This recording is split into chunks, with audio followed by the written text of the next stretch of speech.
Assalamualaikum warahmatullahi wabarakatuh. Perkenalkan, nama saya Eva Nur Padilah, mahasiswi UIN Sunan Gunung Jati Bandung dari jurusan Pendidikan Agama Islam dengan NIM 12320200186. Nah, di sini saya akan menjawab pertanyaan dari soal UAS dengan mata kuliah Filsafat Pendidikan Islam dengan dosen pembimbing Haji Yudi Irfan Daniel SOSI MAG. Masuk ke pertanyaan pertama. Jelaskan definisi filsafat pendidikan Islam dan ruang lingkupnya. Nah, filsafat pendidikan Islam adalah kajian tentang prinsip, nilai, dan tujuan pendidikan berdasarkan ajaran Islam. Sedangkan kalau ruang lingkupnya, hakikat manusia, tujuan pendidikan, metode pembelajaran, serta peran ilmu dalam kehidupan menurut Islam. Pertanyaan selanjutnya, apa fungsi filsafat Islam bagi pendidikan Islam? Nah, fungsi filsafat Islam bagi pendidikan Islam itu sebagai landasan ideologis dan teoritis dalam merancang pendidikan yang sejalan dengan nilai-nilai Islam. Nah, ia memberi arah, tujuan, serta membedakan pendidikan Islam dari pendidikan sekuler. Pertanyaan selanjutnya, tentang aliran yang relevan saat ini dan berikan alasannya. Nah, aliran itu aliran konstruksionisme Islami sangat relevan karena mendorong pembaharuan sistem pendidikan agar sesuai perkembangan zaman tanpa meninggalkan nilai-nilai Islam. Nah, itu sangat cocok untuk tantangan modern seperti sains, teknologi, dan krisis moral. Pertanyaan selanjutnya ada tentang pengertian filsafat pendidikan Islam dan pentingnya filsafat pendidikan Islam. Nah, filsafat pendidikan Islam itu adalah pemikiran filosofis tentang pendidikan yang bersumber dari wahyu dan akal. Nah, itu sangat penting karena menjadi dasar pengembangan pendidikan yang integral antara dunia dan akhirat gitu. Kita masuk ke pertanyaan selanjutnya. Nah, sebutkan dan jelaskan 3 aliran filsafat pendidikan Islam dan siapa tokoh tiap aliran tersebut. Nah, 3 aliran filsafat pendidikan Islam dan siapa 3 aliran filsafat pendidikan Islam. Yang pertama ada perennialis Islam. Nah, perennialis Islam itu menekankan nilai-nilai abadi. Tokohnya itu Al-Ghazali.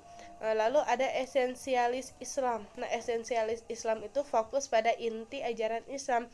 Tokohnya itu Ibnu Sina. Lalu yang terakhir ada rekonstruksionisme Islam. Nah, rekonstruksionisme Islam itu ingin membangun ulang sistem pendidikan sesuai kebutuhan zaman. Tokohnya itu Fazlur Rahman. Kita masuk ke pertanyaan selanjutnya. Secara filosofis, apa keunggulan pendidikan Islam dibandingkan dengan pendidikan Barat?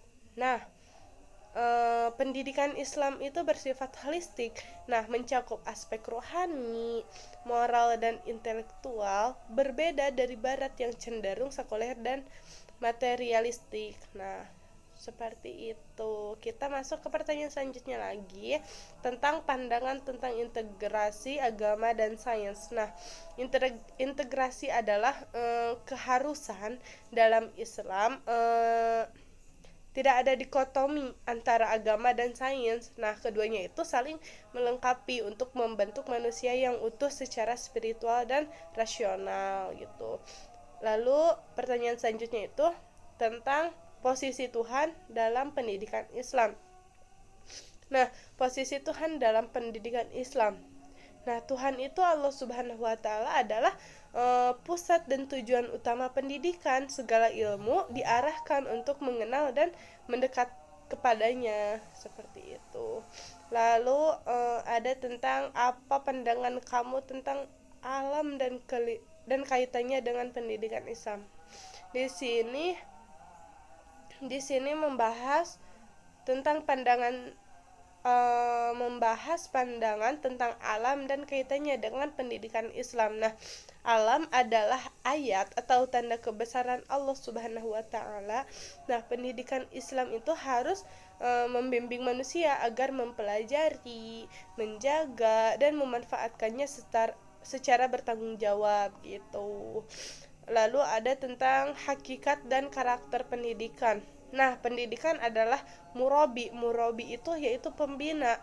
Lalu ada mu'alim. Mu'alim itu pengajar dan mursyid. Mursyid itu pembimbing spiritual. Nah, karakter pentingnya itu ikhlas, sabar, bijak, teladan, berilmu dan bertanggung jawab. Nah, kita masuk ke pertanyaan terakhir tentang sifat yang harus dimiliki peserta didik. Sifat yang harus dimiliki peserta didik itu seperti tawadhu. Tawadhu itu rendah hati terhadap ilmu. Selanjutnya semangat mencari ilmu, terus disiplin dan tekun, lalu berakhlak baik dan terbuka terhadap kebenaran. Mungkin cukup sekian jawaban dari saya. Mohon maaf apabila masih banyak kekurangan. Wabillahi taufiq wal hidayah. Wassalamualaikum warahmatullahi wabarakatuh.